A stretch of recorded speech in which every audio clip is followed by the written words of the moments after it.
IMF के कहने के ऊपर हुकूमत ने प्रॉपर्टी के सेक्टर को बिल्कुल तबाह कर दिया है। इतने ज्यादा टैक्सेस लगा दिए गए हैं कि कोई बंदा प्रॉपर्टी लेने से पहले लाख और क्या 1 करोड़ बार सोचेगा कि मैं प्रॉपर्टी लूं या ना लूं। जितने भी लोग ऑलरेडी प्रॉपर्टी के मालिक बन चुके हुए हैं उनके ऊपर भी बहुत ज्यादा टैक्सेस लगा दिए गए हैं, जो कि 7E की फॉर्म में भी चल रहे हैं, डीम्ड इनकम की फॉर्म में चल रहे हैं। लेकिन अब अगर कोई शख्स प्रॉपर्टी खरीदने जाता है तो उसके ऊपर जो टैक्सेस लगाए गए हैं वो 3 लिहाज से लगाए गए हैं, यानी उसको 3 कैटेगरीज में डिवाइड कर दिया गया है। तीसरी कैटेगरी बहुत ज्यादा इंपॉर्टेंट है, इसके बारे में वीडियो में मैं आगे चल के बताऊंगा और वो आपने ये वीडियो पूरी देखनी है ताकि आपको डिटेल कॉन्सेप्ट समझ आए, क्योंकि ज्यादातर लोग जो है वो इसे कैटेगरी में फॉल करते हैं और वो आपने ध्यान से सुनना है, क्योंकि जो लोग उस चीज को नहीं समझ पाएंगे वो कभी भी जो है वो प्रॉपर्टी से टैक्स के पैसों को नहीं बचा सकेंगे। अब इसमें मैं आपको 2 चीजें बता दूं कि पहले तो एक फाइलर और नॉन फाइलर होता था, लेकिन वो जो तीसरी कैटेगरी है इसके बारे में मैंने अभी बताना है वो आपके लिए बहुत ज्यादा इंपॉर्टेंट होगा, क्योंकि मोस्टली लोग जो है वो उसके अंदर फॉल करते हैं। और आज मैंने आपसे एक बात और शेयर करनी थी कि माशाल्लाह अल्हम्दुलिल्लाह हमारे यहाँ 25,000 जो है वो सब्सक्राइबर कंप्लीट हो चुके हुए हैं।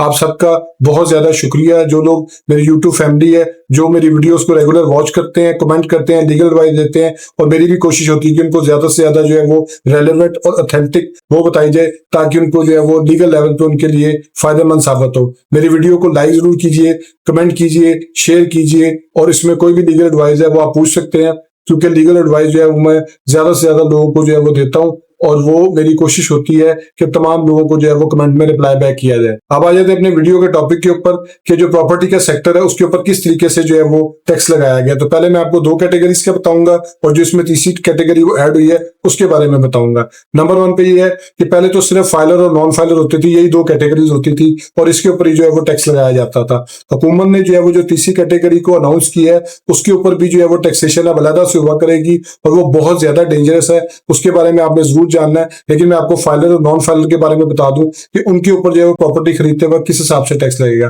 पहली बात तो ये है कि उनके ऊपर एफएमवी पे टैक्स लगेगा। एफएमवी का मतलब है fair market value. Fair market value जो है वो क्या होती है वो आप ये ऊपर लिंक स्क्रीन के ऊपर देख सकते हैं। ये एफबीआर की वेबसाइट है, इधर जाके आपने अपनी सिटी को सिलेक्ट करना है, लाहौर है, कराची है, फैसलाबाद है, जो भी सिटी है उस सिटी को सिलेक्ट करके आपने प्रॉपर्टी के रेट्स को डाउनलोड कर लेना है। जो उस इलाके में आपकी सिटी के जो रेट एफबीआर की वेबसाइट पे उस जगह पे आ रहा होगा उसी वैल्यू का जो है वो टैक्स आपने 3% के हिसाब से फाइलर के तौर पे पे करना होगा जब आपने प्रॉपर्टी को परचेज करना है। लेकिन अगर आप नॉन फाइलर है तो यही परसेंटेज आपके लिए 12% कर दी है, जो पिछले साल जो है वो 10.5% थी। यानी कि अगर एक बंदा 5 करोड़ तक की मालियत की प्रॉपर्टी परचेज करता है और अगर वो फाइलर है तो उसको 3% टैक्स देना है, अगर वो नॉन फाइलर है तो उसको 12% जो है वो टैक्स देना है। इसी तरह जो है वो जो तीसरी कैटेगरी इसमें अनाउंस की गई है उसके ऊपर मैं बाद में आऊंगा, लेकिन मैं आपको एक और चीज बता दूं कि अगर प्रॉपर्टी की वैल्यू 5 करोड़ से ज्यादा है लेकिन 10 करोड़ से कम है या 10 करोड़ तक है, उस पे जो फाइलर का रेट है वो 3.5% उसी वैल्यू का कर दिया गया है,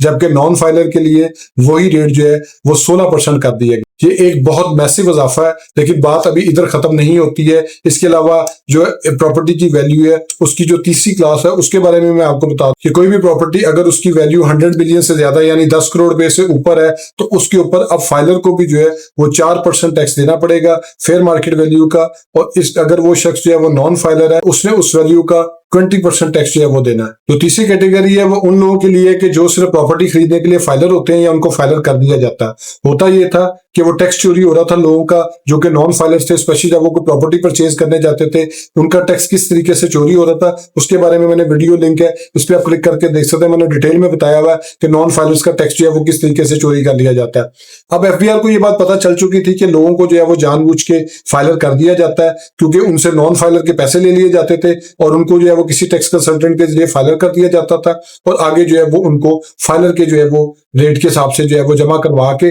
बाकी जो डिफरेंस होता था वो अपनी जेब में डाल लेते थे। यानी कि 3% जो है वो फाइलर का रेट था वो आगे पे कर दिया, 10.5% नॉन फाइलर का रेट लेके उसके बाकी जो वो डिफरेंस बनता था वो उसको चोरी कर लेते थे, उसको खुद बुद कर लेते थे। एफबीआर को इस चीज के बारे में जब पता चला तो उन्होंने जो है वो इसके अंदर तीसरी क्लास एक जो है वो बीच में शामिल कर दी और उसके मुताबिक ये है कि अगर एक शख्स फाइलर भी है लेकिन अगर वो लेट फाइलर है, लेट फाइलर से मुराद ये है कि कोई भी शख्स अगर वो 30 सितंबर 2024 के बाद फाइलर होगा तो उसको जो है वो उस कैटेगरी में रखा जाएगा जो कि तीसरी कैटेगरी है। उसको ना फाइलर की कैटेगरी में रखा जाएगा ना नॉन फाइलर की कैटेगरी में रखा जाएगा, उसको रखा जाएगा फाइलर बट लेट कैटेगरी। उसके ऊपर जो है वो अलग से रेट्स अप्लाई करेंगे और वो मैं अब आपको बता देता हूं कि उसमें जो 50 मिलियन तक या 5 करोड़ तक की जो प्रॉपर्टी है उसके ऊपर 6% जो है वो फेयर मार्केट वैल्यू का उसको 236K का एडवांस टैक्स जो है वो पे करना पड़ेगा। 236K का टैक्स वही टैक्स है जो कि FBR की वेबसाइट से मैंने आपको बताया वीडियो के शुरू में कि डाउनलोड करके उन रेट्स को लिया जाएगा और उसके हिसाब से जो है वो उसको पे किया जाएगा। इसी तरह अगर वो प्रॉपर्टी जो है वो 5 करोड़ से ज्यादा है लेकिन 10 करोड़ रुपए तक है तो उसके ऊपर जो रेट होगा वो 7% होगा, यानी कि उसको फाइलर जरूर कंसीडर किया जा रहा है लेकिन उसके ऊपर नॉन फाइलर का मिडिल रेट जो है वो अप्लाई किया जाएगा। और इसी तरह से अगर तीसरी कैटेगरी में हम देखते हैं कि वो जो कि शख्स लेट फाइलर है वो प्रॉपर्टी परचेज करता है जो कि वैल्यू के हिसाब से जो है वो 10 करोड़ रुपए से ज्यादा है तो उसके ऊपर जो रेट अप्लाई करेगा वो 8% करेगा। यानी कि कोई भी शख्स अगर टाइम पे अपनी टैक्स रिटर्न फाइल नहीं करता है तो उसको जो है वो फाइलर का जो बेनिफिट था जो प्रॉपर्टी परचेज करते वक्त उसको एक्सटेंड किया जाता था वो अब नहीं है। यानी एक नॉर्मल फाइलर जो कि अपनी टैक्स रिटर्न टाइम पे जमा करवा रहा है उसके मुकाबले में ऐसा फाइलर जो कि लेट रिटर्न फाइल कर रहा है या उसको लेट फाइलर किया जा रहा है, उसका टैक्स चोरी करने की नीयत से उसका जो है वो किसी हवाले से उसको फाइलर कर दिया जाता था, वो अब सिलसिला रुक जाएगा। और इसके हिसाब से रुक जाएगा क्योंकि अभी भी डिफरेंस तो ज्यादा है 6% और 12% का, लेकिन इससे काफी हद तक चीजों में कमी आएगी क्योंकि उन्होंने इस चीज का फैसला कर लिया हुआ है IMF के कहने पे भी और कुछ अपनी पॉलिसीज के अकॉर्डिंगली भी कि हमने जो है वो फाइलर और नॉन फाइलर का जो टैक्स के पॉइंट ऑफ व्यू से डिफरेंस है उसको इतना ज्यादा कर देना है ताकि लोग ज्यादा से ज्यादा जो है वो फाइलर होना जो है वो जरूरी समझे। और ये जो रेट्स हैं ये मैंने अब आपको बता दी कि 1 जुलाई 2024 से जो है वो अप्लाई हो जाएंगे और ये रेट्स जो है वो तब तक इंप्लीमेंट रहेंगे जब तक इसके ऊपर जो है वो कोई चेंजिंग नहीं आ जाती। बजट सेशन के अंदर जो है वो बहस का आगाज जो है वो 20 जून से होगा जो कि 24-25 जून तक जारी रहेगा। और जैसे ही पार्लियामेंट इस चीज की मंजूरी दे देगी जिसमें पहले नेशनल असेंबली है फिर सेनेट है उसके बाद प्रेसिडेंट इस पे साइन कर देगा तो ये बजट जो है वो 1 जुलाई से इंप्लीमेंट हो जाएगा। ये जो रेट्स से पहले वो सिर्फ एक स्टैंडर्डाइज रेट्स थे जो पिछले साल तक अप्लाई करते थे जो अभी भी इम्प्लीमेंटेड है। 30 जून 2024 तक जो भी शख्स प्रॉपर्टी परचेज करेगा उसके लिए वही पुराने रेट्स हैं कि फाइलर के लिए 3%, नॉन फाइलर के लिए 10.5%। लेकिन जैसे ही 1 जुलाई स्टार्ट होगी फाइनेंशियल ईयर 2024-2025 शुरू हो जाएगा तो उसके अंदर जो है कोई भी शख्स अगर प्रॉपर्टी खरीदता है तो वो तीनों क्लासेस को देखा जाएगा कि 5 करोड़ तक प्रॉपर्टी है तो 3% और 12%, अगर जो है वो 5 करोड़ से 10 करोड़ है तो उसका जो रेट है वो 3.5% और 16%। और इसी तरह जो है वो अगर 10 करोड़ या 10 करोड़ से ऊपर जितनी भी प्रॉपर्टी है तो उसके ऊपर जो है 4% और 20% जो है ना वो टैक्स अप्लाई किया जाएगा। और वीडियोस भी आ रही हैं जहां जहां पे जो जो चेंजिंग हुई है वो आप जरूर देखिएगा क्योंकि ऑथेंटिक इन्फॉर्मेशन मैं आपको दूंगा। कोई भी जिसका लोग गलत इन्फॉर्मेशन देते हैं वो पास ऑन नहीं होगी। फाइनेंस बिल के अकॉर्डिंगली जो अमेंडमेंट हुई है वही होंगी, पर अगर इसमें जो है वो कोई चीज रद्दोबदल होगी तो उसकी भी अपडेटेड वीडियो जरूर आएगी। होप्सो आपको ये वीडियो पसंद आई होगी। मेरे फेसबुक पेज को लाइक करें, यूट्यूब चैनल को सब्सक्राइब करें ताकि लीगल टॉपिक्स पे इस एडवाइस में आपसे शेयर करता हूं। Thank you for watching.